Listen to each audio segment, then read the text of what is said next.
ದಿನಾಂಕ 11/5/2026 ಫಿರ್ಯಾದಿದಾರರಾಗಿರ್ತಕ್ಕಂಥ ಅಭಿಷೇಕ್ ಇವರು ಗ್ರಾಮಾಂತರ ಪೊಲೀಸ್ ಠಾಣೆಗೆ ಹಾಜರಾಗಿ ಒಂದು ಪ್ರಕರಣ ದಾಖಲಿಸ್ತಾರೆ. ಪ್ರಕರಣದ ಸಾರಾಂಶವೇನೆಂದರೆ, ಇವರಿಗೆ ಪಂಚಮಿ ಅಂತ ಹೇಳ್ಬಿಟ್ಟು ಒಬ್ಬ ಹೆಣ್ಣುಮಗಳು ಸುಮಾರು 1 ತಿಂಗಳಿಂದ ಪರಿಚಯವಾಗಿರ್ತಾಳೆ. ಆ ಪರಿಚಯದಿಂದ ಇವರು ಮಾತನಾಡ್ತಾ ಇರ್ತಾರೆ. ಅವ್ರು ಮಾತನಾಡ್ತಿರೋ ಸಂದರ್ಭದಲ್ಲಿ ಅಭಿಷೇಕ್ ಅವರಿಗೆ ಅವರ ವರ್ತನೆ ಸರಿಯಾಗಿ ಇಲ್ಲ ಅಂತ ಹೇಳ್ಬಿಟ್ಟು ಮನವರಿಕೆ ಆಗುತ್ತೆ. ಆ ಹಿನ್ನೆಲೆಯಲ್ಲಿ ಅವರು ಮಾತನಾಡೋದನ್ನು ನಿಲ್ಲಿಸ್ತಾರೆ. ಈ ಹಿನ್ನೆಲೆಯಲ್ಲಿ ಏನು ಆರೋಪಿತ ಮಹಿಳೆ ಇವರು ಫಿರ್ಯಾದಿದಾರರಿಗೆ ಕರೆ ಮಾಡಿ, ನಿನ್ನೊಂದಿಗೆ ಸ್ವಲ್ಪ ಮಾತನಾಡೋದು ಬಾ ಅಂತ ಹೇಳ್ಬಿಟ್ಟು ಹರಿಹರಕ್ಕೆ ಹೋಗ್ತಕ್ಕಂಥ ಹಳೆ ಬಾತಿ ರಸ್ತೆಗೆ ಬರೋಕ್ಕೆ ಹೇಳ್ತಾರೆ. ಇವರು ಅಲ್ಲಿ ತಮ್ಮ ಬೈಕ್ನಲ್ಲಿ ಹೋಗಿ ನಿಂತ್ಕೊಂಡು ಮಾತಾಡ್ತಿರ್ಬೇಕಾದ್ರೆ ಅದೇ ಸಮಯಕ್ಕೆ ಇನೋವಾ ಕಾರ್ನಲ್ಲಿ ಬಂದಿರತಕ್ಕಂಥ 3 ಜನ ಆರೋಪಿಗಳು ಮತ್ತು ಇನ್ನೊಂದು ಸ್ಕೂಟಿಯಲ್ಲಿ ಬಂದಿರತಕ್ಕಂಥ ಒಬ್ಬ ಆರೋಪಿ, ಒಟ್ಟು 4 ಜನ ಸೇರಿಕೊಂಡು ಈ ಸದರಿ ಫಿರ್ಯಾದಿದಾರನ ಹೆದರಿಸಿ ಅವರು ಮೈಮೇಲೆ ಇರ್ತಕ್ಕಂಥ ಒಡವೆಗಳು, ಚೈನ್ ಇರ್ಬೋದು, ಬ್ರಾಸ್ಲೆಟು ಮತ್ತು ರಿಂಗನ್ನು, ಒಟ್ಟು ಸುಮಾರು 80 ಗ್ರಾಮ್ ಚಿನ್ನವನ್ನು ದೋಚಿಕೊಂಡು ಅವರಿಗೆ ಹೆದರಿಸಿ ಅವ್ರನ್ನ ಹಲ್ಲೆ ಮಾಡಿ ಅಲ್ಲಿಂದ ಪರಾರಿ ಆಗ್ತಾರೆ. ಈ ವಿಚಾರಕ್ಕೆ ಸಂಬಂಧಪಟ್ಟಂತೆ ಅವರು ಪ್ರಕರಣವನ್ನು ದಾವಣಗೆರೆ ಗ್ರಾಮಾಂತರ ಪೊಲೀಸ್ ಠಾಣೆಯಲ್ಲಿ ದಾಖಲಿಸ್ತಾರೆ. ಈ ಪ್ರಕರಣವನ್ನು ಬೆನ್ನತ್ತಿರ್ತಕ್ಕಂಥ ನಮ್ಮ ಇನ್ಸ್ಪೆಕ್ಟರ್ ಮತ್ತು ಸಬ್ ಇನ್ಸ್ಪೆಕ್ಟರ್ ಪ್ರಭು ಇವರು ತಮ್ಮ ಒಂದು ವಿಶೇಷ ತಂಡವನ್ನು ರಚಿಸಿಕೊಂಡು ಆರೋಪಿಗಳನ್ನು ಪತ್ತೆ ಮಾಡಿದ್ದಾರೆ. ಒಟ್ಟು ಈ ಪ್ರಕರಣದಲ್ಲಿ ಸುಮಾರು 5 ಜನ ಆರೋಪಿಗಳನ್ನು ನಾವು ದಸ್ತಗಿರಿ ಮಾಡಿದ್ದೇವೆ. ಇದರಲ್ಲಿ 2 ಹೆಣ್ಣು ಮಕ್ಕಳು ಹಾಗೂ 3 ಜನ ಗಂಡು ಮಕ್ಕಳಿದ್ದಾರೆ. ಏನು ಪ್ರಕರಣದ ಮೊದಲ ಆರೋಪಿ ಇವರು 29 ವರ್ಷ, ಇವರು ಪಂಚಮಿ ಅಂತ ಹೇಳ್ಬಿಟ್ಟು, ಹಾಗೂ ಸುರೇಶ್ ಅಂತ ಹೇಳ್ಬಿಟ್ಟು ಇವು 34 ವರ್ಷ ವಯಸ್ಸು.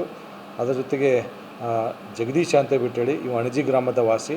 ಇನ್ನೊಬ್ಬರು A3 A4 ಬಂದುಬಿಟ್ಟು ಗಂಗಾ ಅಂತ ಹೇಳ್ಬಿಟ್ಟು, ಹಾಗೂ 5ನೇ ಆರೋಪಿ ವೆಂಕಟೇಶ್ ಅಂತ ಹೇಳ್ಬಿಟ್ಟು ಇವರೆಲ್ಲರನ್ನು 5 ಜನರನ್ನು ದಸ್ತಗಿರಿ ಮಾಡಿ ಒಂದು ಇನೋವಾ ಕಾರು, ಒಂದು ಸ್ಕೂಟಿ ಹಾಗೂ ಈ ಒಂದು ಕೃತ್ಯದಲ್ಲಿ ದೋಚಿಕೊಂಡು ಹೋಗಿರ್ತಕ್ಕಂಥ ಸುಮಾರು 80.16 ಗ್ರಾಮ್ ಚಿನ್ನವನ್ನು ನಾವು ವಶಪಡಿಸಿಕೊಂಡು ಒಟ್ಟು ಮೌಲ್ಯ ಸುಮಾರು 18,80,000 ರೂಪಾಯಿ ವರ್ತ್ ಪ್ರಾಪರ್ಟಿನ ನಾವು ರಿಕವರ್ ಮಾಡಿಕೊಂಡು ಆರೋಪಿಗಳನ್ನು ನ್ಯಾಯಾಂಗ ಬಂಧನಕ್ಕೆ ಒಪ್ಪಿಸಿದ್ದೇವೆ. ಹೆಚ್ಚಿನ ತನಿಖೆ ನಡೀತಾ ಇದೆ. ಇದಕ್ಕೆ ಸಂಬಂಧಪಟ್ಟಂತೆ ಇವರ ಮೇಲೆ ಈ ಮುಂಚೆ ಯಾವುದೇ ಪ್ರಕರಣಗಳು ದಾಖಲಾಗಿಲ್ಲ. ಬಟ್ ಇದು ಮೊದಲ ಪ್ರಕರಣ ಅಂತ ಬಿಟ್ಟು ಕಂಡು ಬರ್ತಾ ಇದೆ. ಬಟ್ ಇನ್ನೂ ಹೆಚ್ಚಿನ ತನಿಖೆಯನ್ನು ಕೈಗೊಳ್ತಾ ಇದ್ದೇವೆ.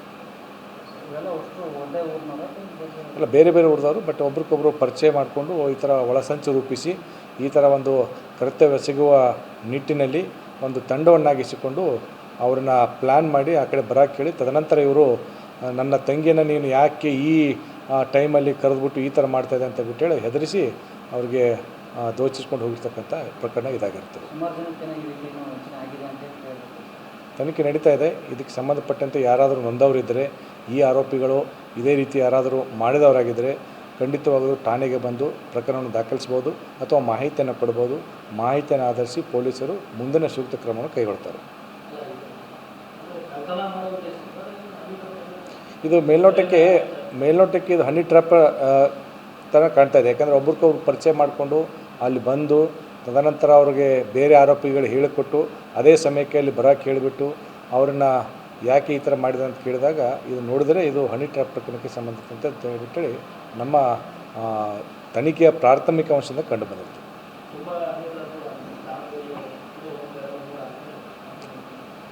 ಸೊ ಇದೇ ವಿಚಾರಕ್ಕೆ ಸಂಬಂಧಪಟ್ಟಂತೆ ಭಾಳಷ್ಟು ಹನಿ ಟ್ರ್ಯಾಪ್ ವಿಚಾರವಾಗಿ ದಾವಣಗೆರೆ ಜಿಲ್ಲೆಯ ಪೊಲೀಸರು ಬರ್ತಕ್ಕಂಥ ಮಾಹಿತಿಯನ್ನು ಆಧರಿಸಿ ಸೂಕ್ತ ಕ್ರಮವನ್ನು ಕೈಗೊಳ್ತಾ ಇದ್ದೆವು. ಇನ್ನೂ ಯಾರಾದರೂ ಕೂಡ ಈ ರೀತಿ ಹನಿ ಟ್ರ್ಯಾಪ್ ಇರ್ಬೋದು ಅಥವಾ ಬೇರೆ ಹೆದರಿಸಿ ಬೆದರಿಸಿ ದುಡ್ಡನ್ನು ಕಿತ್ಕೊಂಡು ಹೋಗಿರ್ತಕ್ಕಂಥ ಪ್ರಕರಣಗಳಾಗಿರ್ಬೋದು. ಸೊ ಖಂಡಿತವಾಗಲೂ ಯಾರಾದರೂ ಇದ್ದರೆ ಪೊಲೀಸರಿಗೆ ಮಾಹಿತಿ ಕೊಡಿ, ಪೊಲೀಸರು ಸೂಕ್ತ ಕ್ರಮವನ್ನು ಕೈಗೊಳ್ತಾರೆ.